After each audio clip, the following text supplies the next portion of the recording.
O mal-estar na cultura, de Sigmund Freud. Capítulo 3. Nossa investigação sobre a felicidade pouco nos ensinou até agora que já não seja do conhecimento geral. Mesmo que a levemos adiante ao perguntar por que é tão difícil para os seres humanos se tornarem felizes, a perspectiva de aprender algo novo não parece muito grande. Já demos a resposta ao indicarmos as 3 fontes de onde provém nosso sofrimento: o poder superior da natureza, a fragilidade de nosso próprio corpo e a deficiência das disposições que regulam os relacionamentos dos seres humanos na família, no Estado e na sociedade. Quanto às 2 primeiras, nosso juízo não pôde hesitar por muito tempo. Somos forçados a reconhecer essas fontes de sofrimento e a nos resignarmos com a sua inevitabilidade. Jamais dominaremos a natureza completamente, e nosso organismo, ele próprio uma parte dessa natureza, sempre será uma formação transitória, limitada em sua adaptação e em sua operação. Desse conhecimento não se deriva nenhum efeito paralisante. Ao contrário, ele indica a direção de nossa atividade. Se não podemos suprimir todo o sofrimento, podemos pelo menos suprimir uma parte dele, mitigando a outra. Uma experiência de milhares de anos nos convenceu disso. Em relação à terceira fonte de sofrimento, a social, nos comportamos de uma outra maneira. De modo algum queremos admiti-la, não conseguimos entender por que as disposições que nós mesmos criamos não deveriam antes representar proteção e benefício para todos nós. Contudo, quando refletimos sobre o quanto fomos mal-sucedidos justamente na proteção contra essa parcela de sofrimento, desperta a suspeita de que também por trás disso poderia haver uma porção da natureza invencível, neste caso, nossa própria constituição psíquica. Em vias de nos ocuparmos dessa possibilidade, topamos com uma asserção que é tão espantosa que queremos nos deter nela. Segundo tal asserção, uma grande parte da culpa pela nossa miséria é de nossa chamada cultura. Seríamos muito mais felizes se desistíssemos dela e retornássemos às condições primitivas. Eu a chamo de espantosa porque, seja como for que se defina o conceito de cultura, é certo que pertence justamente a essa mesma cultura tudo aquilo com que tentamos nos proteger da ameaça oriunda das fontes de sofrimento. Como foi que tantos seres humanos chegaram a esse ponto de vista de surpreendente hostilidade à cultura? Penso que um descontentamento profundo e prolongado com o respectivo estado de cultura preparou o solo sobre o qual, em certas ocasiões históricas, surgiu uma condenação. Acredito reconhecer a última e a penúltima dessas ocasiões. Não sou erudito o bastante para seguir toda a série delas ao longo da história da espécie humana. Semelhante fator de hostilidade à cultura já deve ter tomado parte na vitória do cristianismo sobre as religiões pagãs. Tal fator, pelo menos, estava muito próximo da depreciação da vida terrena consumada pela doutrina cristã. A penúltima ocasião se apresentou quando o avanço das viagens de descobrimento permitiu o contato com povos e tribos primitivos. A partir de uma observação insuficiente e de uma compreensão equivocada de seus usos e costumes, os europeus julgaram que eles levavam uma vida feliz, simples, com poucas necessidades, algo inatingível para os visitantes culturalmente superiores. A experiência subsequente corrigiu alguns juízos dessa espécie. Em muitos casos, um grau de facilitação da vida que se devia à generosidade da natureza e a comodidade na satisfação das grandes necessidades, foi atribuído erroneamente à ausência de intrincadas exigências culturais. A última ocasião nos é especialmente familiar. Ela se apresentou quando se compreendeu o mecanismo das neuroses que ameaçam solapar o pouquinho de felicidade do homem aculturado. Descobriu-se que o ser humano se torna neurótico porque não é capaz de suportar o grau de frustração que a sociedade lhe impõe a serviço dos ideais culturais. E disso se concluiu que suprimir ou reduzir consideravelmente essas exigências significaria um retorno a possibilidades de ser feliz. Soma-se a isso ainda um fator de desilusão. Ao longo das últimas gerações, os homens fizeram progressos extraordinários nas ciências naturais e nas suas aplicações técnicas, consolidando o domínio sobre a natureza de uma maneira impensável no passado. Os detalhes desses progressos são de conhecimento geral e não é necessário enumerá-los. Os seres humanos têm orgulho dessas conquistas e têm direito a tanto. Mas eles acreditam ter percebido que essa recém-adquirida disposição sobre o espaço e o tempo, essa sujeição das forças naturais à realização de um anseio milenar, não eleva o grau de satisfação prazerosa que esperam da vida, que essa disposição sobre o espaço e o tempo não os tornou, segundo suas impressões, mais felizes. Dessa constatação, deveríamos nos contentar em extrair a conclusão de que o poder sobre a natureza não é a única condição da felicidade humana, assim como não é a única meta dos esforços culturais, sem derivar disso que os progressos técnicos não possuem valor para a economia de nossa felicidade.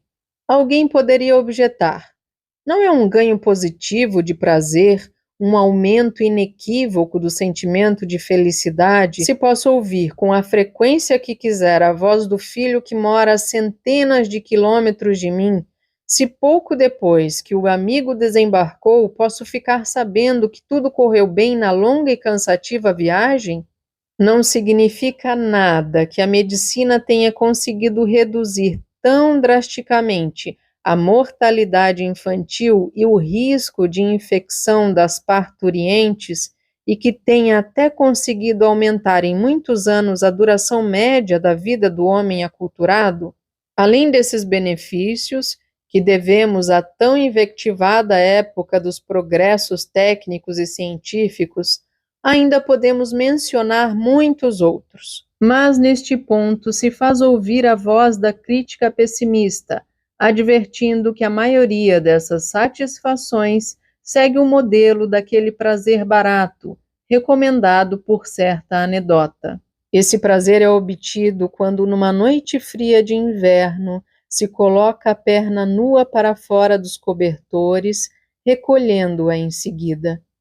Se não existissem ferrovias que superassem as distâncias, então o filho nunca teria deixado a cidade natal e não se precisaria de telefone para ouvir a sua voz. Se não houvesse a navegação transoceânica, o amigo não teria empreendido a viagem marítima e eu não precisaria do telégrafo para acalmar a minha preocupação por ele.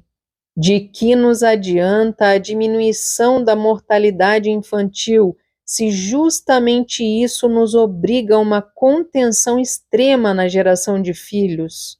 De modo que, em geral, não criamos mais crianças do que nas épocas anteriores ao império da higiene, ao mesmo tempo em que colocamos nossa vida sexual no casamento em condições difíceis e provavelmente contrariamos a benéfica seleção natural? E por fim, de que nos adianta uma vida longa se ela é penosa, pobre em alegrias e tão cheia de sofrimento que só podemos dar as boas-vindas à morte, saudando-a como libertadora? Parece certo que não nos sentimos bem em nossa cultura atual, mas é muito difícil saber se os homens de épocas anteriores se sentiram mais felizes e em que medida e que parte as condições culturais tinham nisso. Sempre teremos a tendência de aprender a miséria objetivamente, isto é, de nos deslocarmos para as condições de outras épocas com as nossas pretensões e suscetibilidades, para então verificar que ocasiões para sentimento de felicidade e infelicidade nelas encontraríamos. Essa espécie de consideração, que parece objetiva porque não leva em conta as variações da sensibilidade subjetiva, é obviamente a mais subjetiva possível, na medida em que coloca a própria constituição psíquica no lugar de outras, que são todas desconhecidas. A felicidade, porém, é algo inteiramente subjetivo. Por mais que recuemos horrorizados frente a certas situações, a do escravo das galés na antiguidade, a do camponês na Guerra dos 30 Anos, a da vítima da Santa Inquisição ou a do judeu que esperava o pogrom, é impossível nos colocarmos em seus lugares, perceber as modificações que o embotamento original, o entorpecimento gradual, a eliminação das expectativas e as formas mais grosseiras ou mais refinadas de narcotização provocaram na receptividade às sensações de prazer e desprazer. No caso de possibilidade extrema de sofrimento, também entram em atividade certos dispositivos psíquicos de proteção. Parece-me infrutífero prosseguir nesse aspecto do problema. É hora de tratarmos da essência dessa cultura cujo valor de felicidade é posto em dúvida. Não vamos exigir nenhuma fórmula que exprima essa essência em poucas palavras antes mesmo que a nossa investigação nos tenha ensinado algo. Basta-nos, portanto, repetir que a palavra cultura designa a soma total de realizações e disposições pelas quais a nossa vida se afasta da de nossos antepassados animais, sendo que tais realizações e disposições servem a dois fins: a proteção do homem contra a natureza e a regulamentação das relações dos homens entre si. Para entender mais, buscaremos um por um os traços da cultura, tal como se mostram nas comunidades humanas. Ao fazê-lo, nos deixaremos conduzir sem hesitações pelo uso linguístico, ou, como também se diz, pela sensibilidade para a linguagem, confiando que desse modo façamos justiça a conhecimentos interiores, que ainda resistem à expressão em palavras abstratas. O começo é fácil. Reconhecemos como cultura todas as atividades e todos os valores que servem ao homem na medida em que colocam a terra a seu serviço, protegem-no contra as violências das forças da natureza, etc. Acerca desse aspecto da cultura, há pouquíssimas dúvidas. Para retroceder o suficiente, acrescentemos que os primeiros feitos culturais foram o uso de ferramentas, a domesticação do fogo e a construção de moradias. Dentre eles, a domesticação do fogo se destaca como uma realização absolutamente extraordinária, sem precedentes. Com os outros feitos, o homem tomou caminhos que desde então continuou a seguir, e para os quais é fácil adivinhar o estímulo. Com todas as suas ferramentas, o homem aperfeiçoa os seus órgãos, tanto os da motilidade quanto os da sensibilidade, ou remove as barreiras para sua operação. Os motores lhe colocam forças gigantescas à disposição, que ele pode direcionar como os seus músculos para onde quiser. O navio e o avião fazem com que nem a água nem o ar possam impedir sua movimentação. Com os óculos, ele corrige as deficiências da lente em seu olho.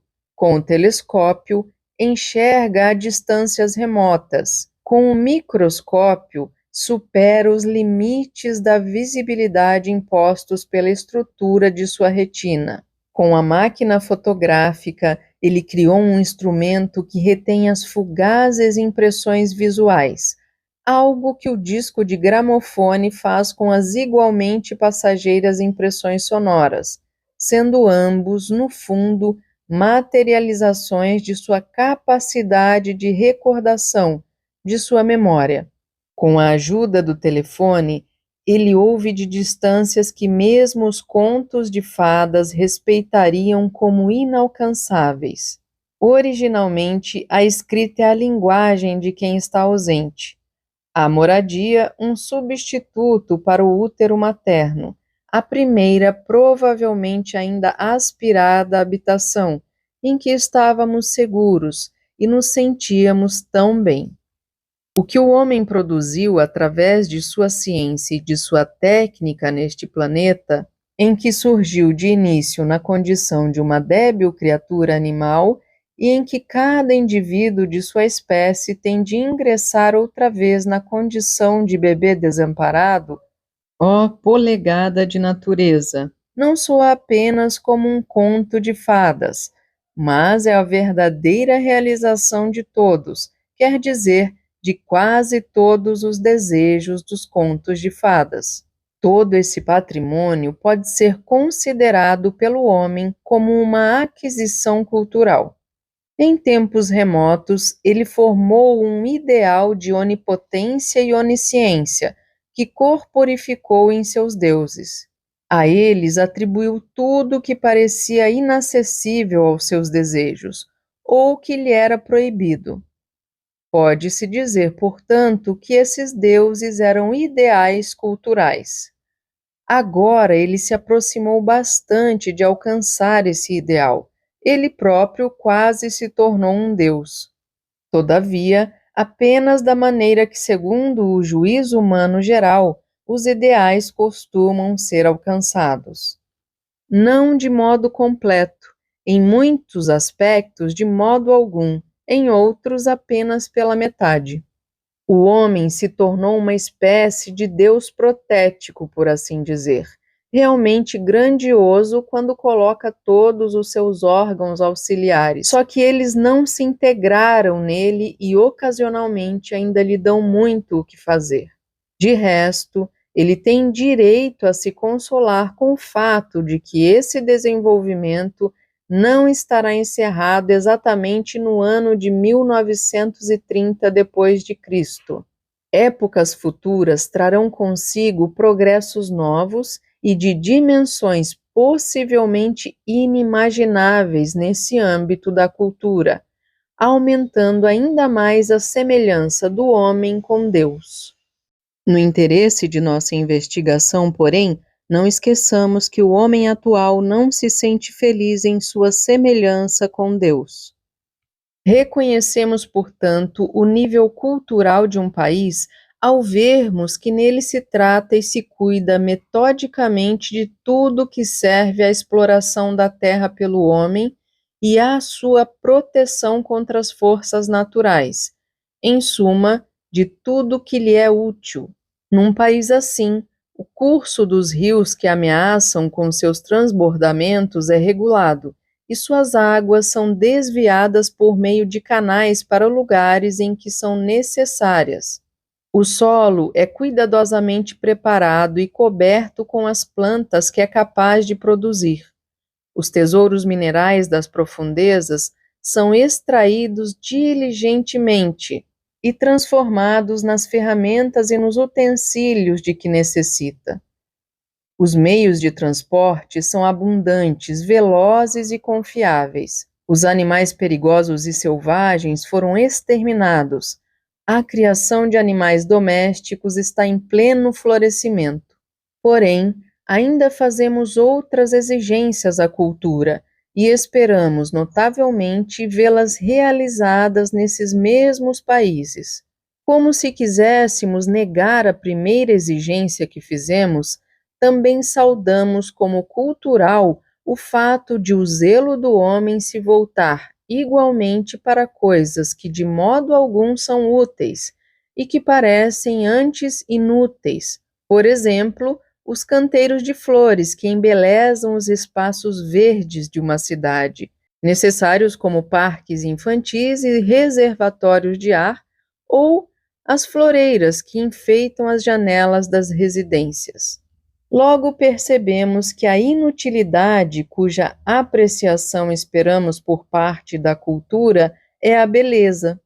Exigimos que o homem aculturado venere o belo onde quer que o encontre na natureza e que o produza em forma de objetos na medida em que o trabalho de suas mãos o permita. Mas com isso ainda, estamos muito longe de esgotar nossas exigências à cultura. Ainda exigimos ver os sinais de limpeza e de ordem. Não temos em alta conta o nível cultural de um vilarejo inglês da época de Shakespeare, quando lemos que havia um grande monte de esterco diante das portas de sua casa paterna, em Stratford. Quando encontramos os caminhos do bosque de Viena cheios de papéis, nos indignamos e chamamos o fato de bárbaro, o que é o antônimo de aculturado.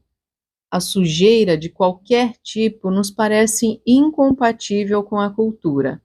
Também estendemos a exigência de limpeza ao corpo humano. Ouvimos com espanto acerca do mau cheiro que a pessoa do Roi Solé costumava exalar, e balançamos a cabeça quando nos mostram em Isola Bella a minúscula bacia de que Napoleão se servia para as suas abluções matinais. Na verdade, não nos surpreendemos se alguém coloca o uso do sabão como verdadeiro medidor cultural. Algo semelhante ocorre com a ordem, que, tal como a limpeza, se aplica inteiramente à obra humana. Porém, enquanto não temos direito de esperar asseio na natureza, a ordem, pelo contrário, foi com ela aprendida. A observação das grandes regularidades astronômicas não deu ao homem apenas o modelo, mas também os primeiros pontos de apoio para a introdução da ordem em sua vida.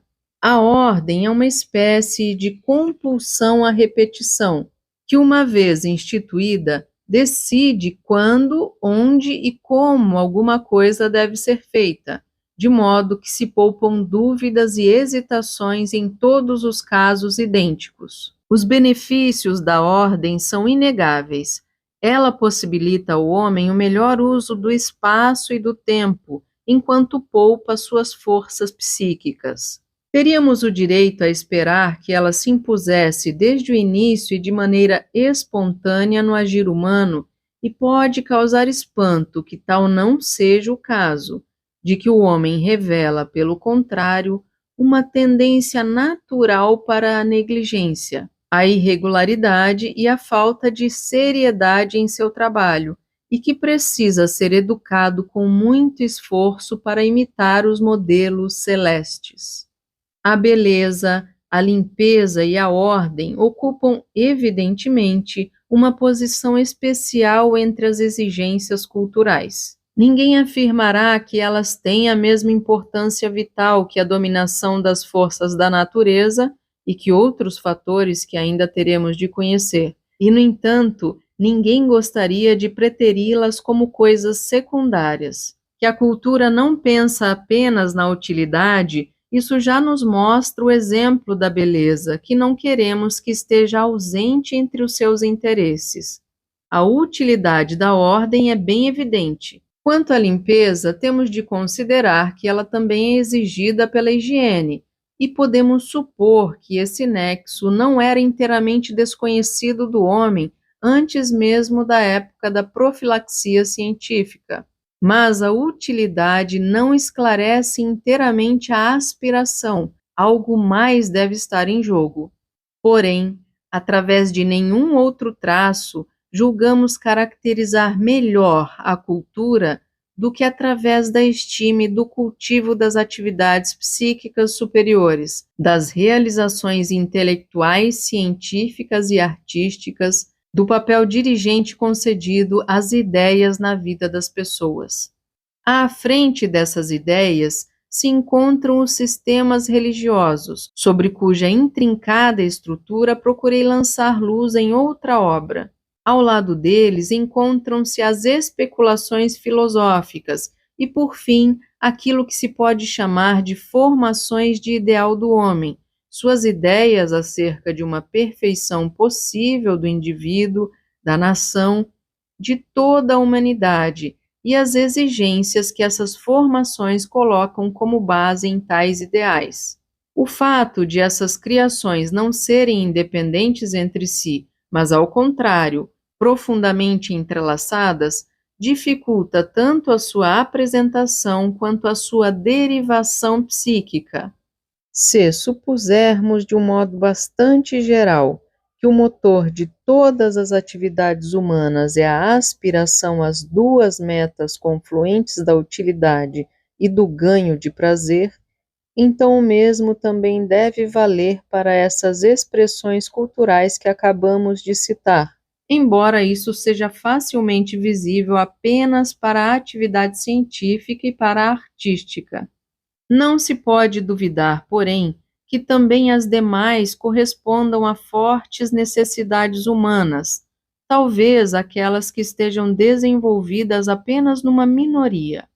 Também não devemos nos deixar enganar por juízos de valor acerca de alguns desses sistemas filosóficos ou religiosos e desses ideais.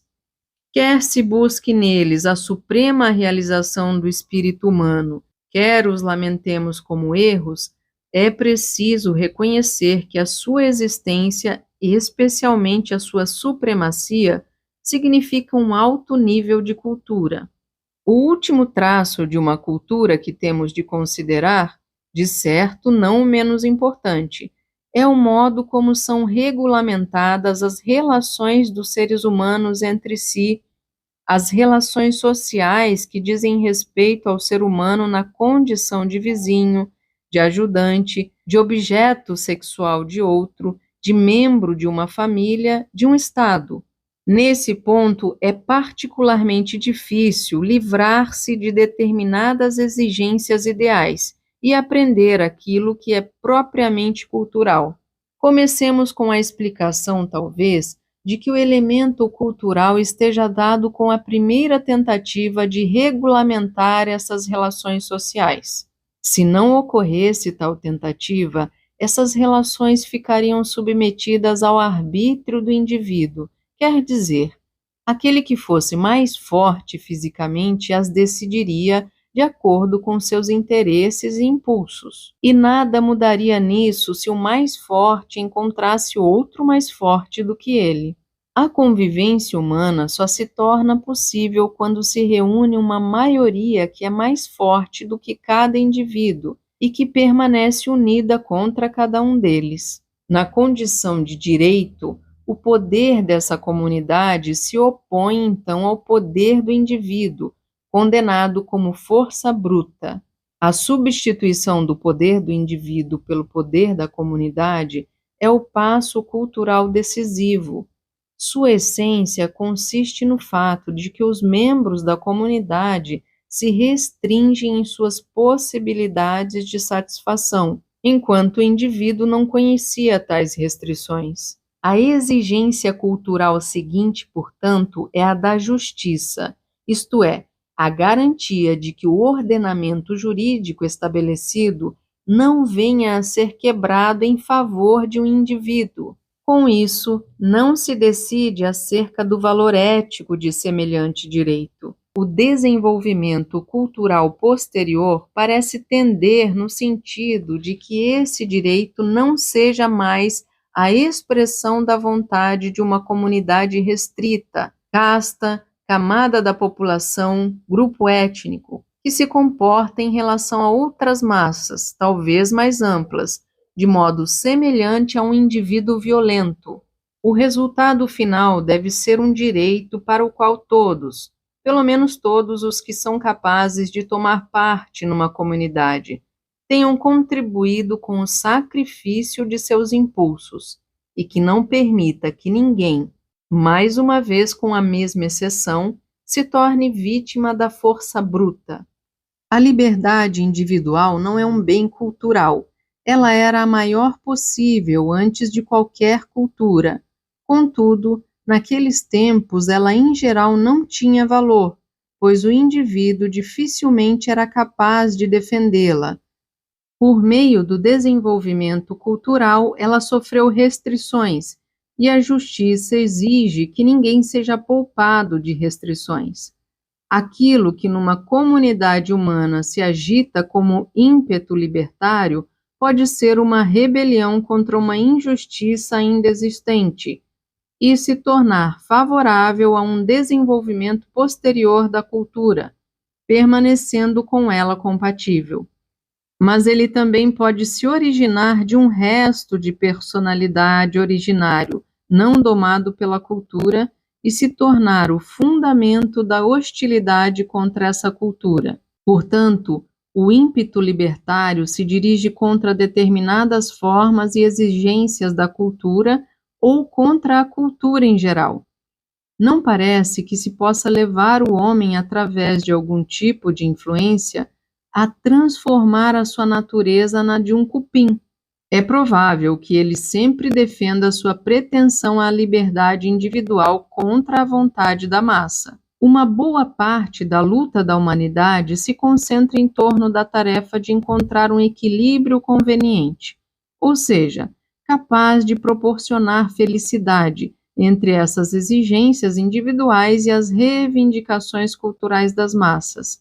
E é um dos problemas cruciais da humanidade saber se esse equilíbrio é alcançável através de uma determinada conformação da cultura ou se tal conflito é irreconciliável. Ao deixarmos que o senso comum nos dissesse quais os traços na vida do homem que podem ser chamados de culturais, recebemos uma impressão nítida do panorama da cultura. Todavia, por ora nada aprendemos que não seja do conhecimento geral. Ao mesmo tempo, tomamos o cuidado de não concordar com o preconceito de que cultura é sinônimo de aperfeiçoamento, de que é o caminho da perfeição traçado para os seres humanos. Agora, porém, impõe-se a nós uma concepção que talvez conduza a outros lugares. O desenvolvimento cultural nos parece um processo peculiar experimentado pela humanidade em que muitas coisas nos parecem familiares. Podemos caracterizar esse processo por meio das modificações que efetua nas conhecidas disposições dos impulsos humanos, cuja satisfação, contudo, é a tarefa econômica de nossa vida. Alguns desses impulsos são consumidos de tal forma que surge em seu lugar algo que descrevemos quando se trata do indivíduo como uma qualidade de caráter. Encontramos o exemplo mais notável desse processo no erotismo anal da criança. Seu interesse original pela função excretória, por seus órgãos e produtos, transforma-se no decorrer do crescimento no grupo de qualidades que nos são conhecidas como parcimônia, senso de ordem e de limpeza, as quais por si mesmas são valiosas e bem-vindas e que podem se intensificar até atingir um predomínio considerável e resultar naquilo que se chama de caráter anal. Não sabemos como isso é possível, mas não restam dúvidas quanto ao acerto dessa concepção. Bem, mas descobrimos que a ordem e a limpeza são exigências culturais essenciais, embora a sua necessidade para a vida não seja logo evidente, tampouco sua adequação como fonte de gozo. Neste ponto deveria se impor a nós, antes de mais nada, a semelhança do processo cultural com o desenvolvimento da libido do indivíduo. Outros impulsos são levados a deslocar as condições de sua satisfação, a transferi-las para outros caminhos, o que na maioria dos casos coincide com a nossa bem conhecida sublimação das metas dos impulsos, e em outros ainda se deixa dela distinguir. A sublimação dos impulsos é um traço especialmente destacado do desenvolvimento cultural. Ela possibilita que atividades psíquicas superiores, científicas, artísticas e ideológicas representem um papel tão significativo na vida cultural. Quando se cede à primeira impressão, fica-se tentado a afirmar que a sublimação é, antes de tudo, um destino imposto aos impulsos pela cultura. Mas é melhor refletir mais sobre isso. Em terceiro lugar, por fim, e isso parece ser o mais importante, é impossível não enxergar em que medida a cultura está alicerçada na renúncia aos impulsos, o quanto ela pressupõe de não satisfação, repressão, recalcamento ou o quê? De impulsos poderosos. Essa frustração cultural domina o vasto âmbito das relações sociais do homem. Já sabemos que é a causa da hostilidade contra a qual todas as culturas têm de lutar. Ela também colocará sérias exigências ao nosso trabalho científico. Temos muito o que explicar aí. Não é fácil entender como se torna possível privar um impulso de sua satisfação. Não é exatamente algo isento de perigo. Caso não seja compensado economicamente, deve-se estar preparado para sérias perturbações. Se quisermos saber, porém, que valor pode reivindicar a nossa concepção do desenvolvimento cultural como um processo particular comparável à maturação normal do indivíduo, teremos de abordar, evidentemente, um outro problema. Teremos de perguntar a que influências o desenvolvimento cultural deve sua origem, como ele surgiu e o que determinou seu curso. Parabéns por chegar até aqui. A seguir, áudios do próximo capítulo.